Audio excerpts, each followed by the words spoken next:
A Gaia, ele é o grupo de assistência integrada em apometria. E o objetivo principal é nós prestarmos uma assistência espiritual àquelas pessoas que porventura precisem de algum tipo de auxílio, de algum tipo de colaboração espiritual, no campo espiritual. A Gaia foi criada no dia 11 de setembro de 2011, formalmente, onde nós vimos de um grupo já de estudo, mais um grupo de estudo informalizado, e depois nós formamos o grupo de uma maneira mais tipificada, criamos um regulamento, criamos um estatuto para o grupo, e a partir de aí nós passamos a fazer estudos sistemáticos da apometria e também reuniões sistemáticas, obedecendo a cronogramas e obedecendo a passos específicos dentro do nosso trabalho. Nós não cobramos nenhum tipo de taxa e nem aceitamos nenhum tipo de colaboração financeira. A nossa colaboração, a colaboração que nós aceitamos é um abraço, é mais ou menos esse tipo de colaboração que nós aceitamos. Um muito obrigado nós também aceitamos. A apometria, ela busca principalmente harmonizar aquele corpo espiritual, um dos 7 corpos espirituais, que possam estar trazendo algum problema, algum transtorno para aquele, vamos chamar, paciente. E não nos esqueçamos que esse paciente, ele pode ser um paciente encarnado, pode ser uma alma, ou pode ser um paciente desencarnado, um espírito, utilizando do jargão espírita. A incorporação, ela não é o foco, não é? Ela não é o foco dentro do nosso trabalho.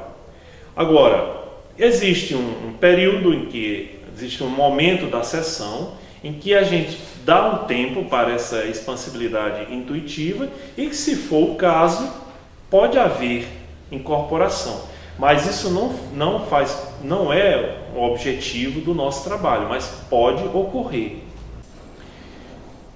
Por exemplo, dentro do espiritismo tradicional, a desobsessão ela é essencialmente tratada através da doutrinação. E nós sabemos que existe um vácuo dentro do espiritismo em relação a isso. Porque o Kardec, ele forneceu as bases para a desobsessão, para o tratamento da desobsessão. Mas só que esse estudo, ele não foi de fato aprofundado, porque nós encontramos dentro do espiritismo, talvez preconceitos em relação a essas colocações. Então, muitas vezes você vê um autor espírita fazendo determinadas colocações, determinados aprofundamentos em relação a isso, e traz certos problemas dentro do meio espírita. Mas no trabalho da apometria, essa desobsessão, ela vai depender do objetivo do grupo. No nosso caso, o trabalho de desobsessão que nós fazemos, como eu já havia comentado, ela vai estar diretamente ligada à questão do trabalho energético, do fluxo energético. A cromoterapia, no caso, ela vai funcionar como nós falamos dos MOFs, né? É mais através de plasmação. Então, você tem cores específicas para problemas específicos, certo? Então, no nosso caso, por exemplo, quando nós queremos constituir um mundo, uma egrégora espiritual positiva, bastante que ampare, que seja positiva, nesse caso a gente usa o violáceo, por exemplo. Mas essas cores, como eu falei, elas devem ser mentalizadas.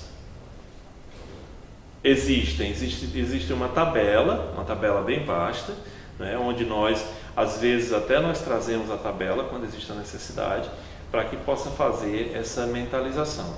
Mas existe sim cores específicas para determinados tipos de problemas. A questão dos chips e dos aparelhos parasitas, muitas vezes nós identificamos, a gente chegou a identificar aqui, né, algumas situações, né?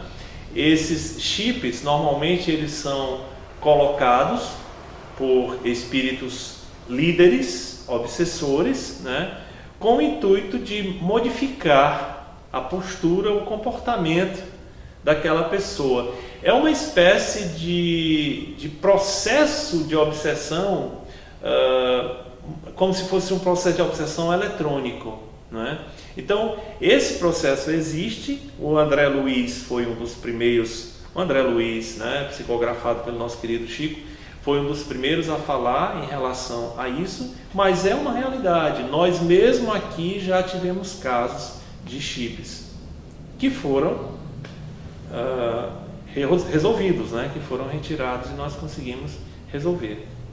Nós gostaríamos muito de agradecer, né, a presença de vocês e também o carinho que vocês tiveram com o nosso grupo e nos colocarmos à disposição para qualquer pessoa que porventura esteja necessitando de algum auxílio. Nós temos no Facebook Gaia Apometria, né? Então as pessoas poderão entrar lá em contato conosco e qualquer solicitação de ajuda, ou mesmo quem quiser contribuir com conhecimento, fazer críticas ao que nós falamos aqui hoje, consertar alguma coisa do que nós falamos hoje, né? Nós estamos muito abertos. Alguém quiser participar do nosso grupo como estudante, como participante, estamos abertos a todos.